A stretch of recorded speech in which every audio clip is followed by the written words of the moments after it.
سلام دوستان، ارادت دارم. خوشحالم که در خدمتتون هستم. یه ویدیو تهیه کردیم در خصوص آیسی ULM. این آیسی خیلی کاربردی هست. حالا خواستم که نحوه تست سرد این آیسی رو هم با یه سری مطالب تکمیلی ارائه کنم خدمتتون، چون این آیسی خیلی کاربردیه و در اغلب بوردهای خودرویی و بوردهای لوازم خونگی که نیاز به راه اندازی یونیت های مختلف هست ازش استفاده شده. خب این آیسی دو تا پک در بازار موجوده، یکی SMD یکی هم دیپ، که میبینید دیپ به نظر اندازه بزرگتره. پایه های این روی بورد قرار میگیرن ولی این داخل سوراخ های بورد میرن و پشت لاین کاری میشن.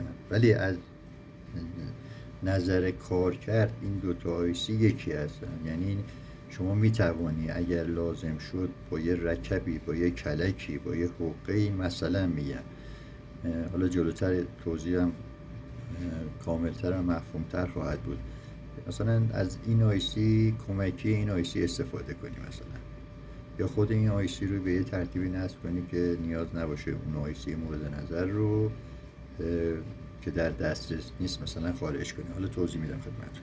خب این آیسی کلا 16 تا پایه داره، 16 تا پایه داره، 8 تا این طرف و 8 تا این طرف.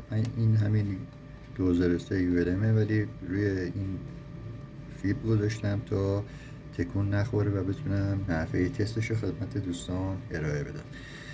16 تا پایه داره. زمانی که این علامت سر آیسی این سمت خودمون باشه، دو تا پایه این بالا میشن تغذیه‌مون. ببین اصلا من نمیگم مثبت، نمیگم منفی. ببین سعی میکنم که ماهیگیری یاد بگیریم با هم دیگه. نه اینکه الان میگم نه مثبت رو میدم به این، منفی رو میدم به این. ببینید حالا جلوتر یه توضیح دیگه هم میدم که متوجه عرایز من بشید که من منظور چی دارم میگم. که من پست‌تهیه کنم میگم پراپ مثبت رو اینجا قرار میدهیم، اینجا. حالا خب پراپ منفی رو قرار بدم چی میشه؟ منفجر میشه. اینه که سعی میکنم که به صورت کلی، یعنی وقتی با این آیسی طرف شدی بتونی تست سرد ازش بگیری. خب 16 تا پایه داره. این سر آیسی شد. این نقطه‌ای که اینجا گذاشته میشه پین شماره 1 من. به تب اون طرف دوتا تغذیه من هستن. تغذیه یعنی چی؟ یعنی به زمانی که برق به این متصل میشود داخل آیسی روشن میشه و آماده کاره. یادمون باشه اغلب آیسی ها، یعنی همه آیسی ها، یه تغذیه دارن برای راه اندازی تا خود آیسی تغذیه کنه و روشن بشه و آماده کار بشه. خب دو تا پایه ها اینجا پرید، 16 منهای 2 میشه 14 تا. 14 تا پایه باقی مانده 7 تا این طرف پایه دارم، 7 تا این طرف پایه دارم. خب حالا این آیسی چیکار میکنه واسه من؟ زمانی که میکرو کنترلر 3 تا 5 ولت به یکی این پایه ها اعمال میکنه اعمال میکنه، از این پایه مقابلش GND برای من ارسال میشه. چون میدونی که میکرو کنترلر مدیریت میکنه، یونیت های مختلف رو اندازی میکنه، ولی خودش قدرتش در حد LEDه، نمیتونه یه رله رو اندازی بکنه. به خاطر همین از این آیسی ها چای راه انداز استفاده میکنه. پس زمانی که 3 تا 5 ولت به هر پایه ورودی این سمت اعمال بشه، از پایه مقابلش من GND یا منفی خواهم داشت. چون منفی معمولا میره به پایه بوبین رله، از اون طرف مثبتاً بهش وصله و اون رله عمل میکنه و یک یونیتی مثلا فن خودرو رو راه اندازی میکنه یا موتور یخچال رو روشن میکنه. به خاطر این آیسی مهم هست و کاربردی هست. ببینید من دو تا مثال زدم، لوازم خانگی، خودرو، و از همینجا میشه متوجه شد که این آیسی پر کاربردیه. پس دو تا شد تغذیه، ورودی ها و خروجی ها. ورودی ها با 3 تا 5 ولت تحریک میشن و این طرف به من GND میده. خب نحوه تست این آیسی رو هم الان خدمتتون عرض میکنم. یه مورد هم خدمتتون بگم که گاهی اوقات این آیسی طوری در بورد قرار گرفته که حالا یا قاب روشه یا یه یونیت دیگه روش لحیم شده، شما دسترسی کامل به این ندارید ولی متوجه شدید طی بررسی تو که مثلا یکی از این کانال ها کار نمیکنه، یکی از این کانال ها کار نمیکنه. یعنی از این 7 تا پین اون طراح اومده 5 استفاده کرده، از اون 5 یه دونش خراب شده. خب شما میتونی از اون پایه خالی استفاده کنی، ارتباط رو با پایه خراب قطع کنی، به پایه‌ای که سالمه بدی و تست بگیری. اگر مایسی کارت رو انداخت که اصلا نیاز به تعویض نداره. ببینید این نکته های تعمیراتی ها من دارم خدمت شما عرض میکنم. یا اینکه اصلا نه، دسترسی نداری، یک کانال خراب شده، خب یا از این آیسی یا از این آیسی بیای در پشت بورد استفاده کنی، بازم ارتباط قطع میکنی، اون آیسی رو ببینی الان این آیسی اگر اینجا باشه به من دسترسی نداشته باشم ولی بدونم که ULM تست بگیرم و ببینم خرابه، این آیسی رو اگه من برش گردونم به این شکل دقیقاً اتصال پایه ها میشه مثل خود این. حالا میذارمش پشت، تغذیهش رو وصل میکنم، اون کانال مورد نظر قطع میکنم، میدم به این آیسی و از این برم خروجی میگیرم. ببینید چقدر میشه انعطاف داشت توی تعمیرات الکترونیک. یا اگر جا نداشته باشم اون طرف این آیسی رو با این حجم قرار بدم، میتونم از این استفاده کنم. به هر حال یک تزیه دیگه اینا. خب برای اینکه بتونم اینو تست سرد بگیرم، تو دیتا شیت این آیسی نگاه بکنید. این آیسی چند تا دایود داخلشه. من مولتی مترم رو روشن میکنم، اونو در حالت دیود قرار میدم. ببینید در حالت دایود قرار دادم. خب پراپا رو میگیرم دستم، مثبت و منفی. مثلا دو تا پایه تغذیه‌مو اول انتخاب میکنم. مثلا پراپ قرمز رو میذارم اینجا روی یکی از پین های تغذیه. حالا پین های همین طرفی که پراپو گذاشتم و پراپ منفی رو متصل میکنم. ببینید هیچی به من نشون نمیده، چیزی به من نشون نمیده. وقتی نشون نداد خب میام جای دو تا پراپ عوض میکنم مثل ترانزیستور. عرض کردم که دیود داره داخلش، دیود هم همینطوری بود دیگه. خب این دفعه پراپ منفی رو میذارم روی این پایه و این پین ها رو میگیرم.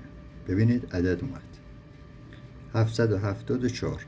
ما 77 رو در نظر میگیریم، همه پایه ها باید 77 باشن. ببینید 77 77 77 77 77 و 77. خب دقت بس بفرمایید که اگر من جا به جا بذارم اتفاقی نمیفته. این کار در الکترونیک مرسومه. شما جای پایه ها رو عوض میکنید تا بتونید تست سرد بگیرید. ضمن هر قطعه‌ای که میخرید سعی کنید که حداقل یه تست سردی قبل از نصب بگیرید تا زحمتتون دوچندان نشه و مشکلی در امر تعمیرات پیش نیاد.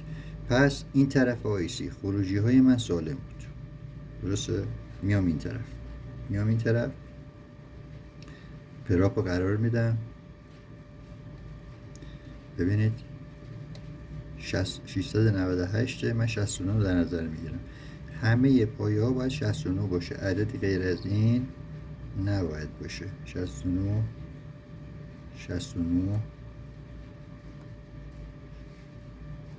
به خاطر 69 و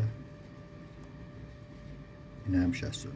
ببینید اعداد پرت و پلا نیستن، همشون توی یه رنجن، هم در این قسمت آیسی و هم در این قسمت آیسی اعداد توی یه رنج هستن. اگر تو تست بازرم دو تا پایه تغذیه رو من بگیرم و این بوق بزنه، یعنی که این آیسی قسمت تغذیهش مشکل داره و اصلا اتصال کوتاهه که دیگه کلا باید آیسی عوض شه دیگه. شما دیگه راهی نداری، چون اون اتصال کوتاه باعث میشه که این آیسی روشن نشه و ضمناً به قبل از قسمت های تغذیه که این تغذیه آیسی رو اعمال میکنن آسیب وارد بشه. پس جنبندی کلی، عددی که روی این پایه ها دیده میشه معمولاً 5 تا 7 خواهد بود، ولی مهم نیست 5 باشه یا 7 باشه، باید با هم توی یه رنج باشه، هم خروجی هم ورودی توی یک رنج باشه. از اینکه پراپو بزنم اینجا اصلا کلیشه ایش نمی کنم شما باید قرمز بذارید، نه، ابتدا منفی رو میذارم، اگر جواب داد که داد، باقی پایه ها رو هم تست میکنم. اگر جا زده بودم مشکل اینه جای پراپ رو عوض بکنم. ببینید اگر من پس دیگه نیازی نیست حفظش کنیم که قرمز رو باید بذارم.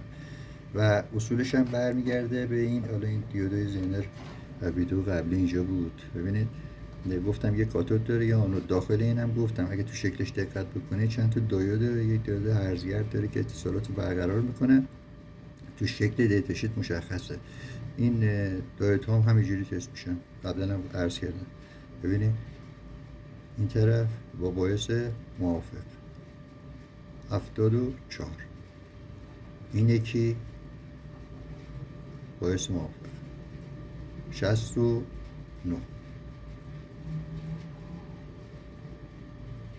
بله 74.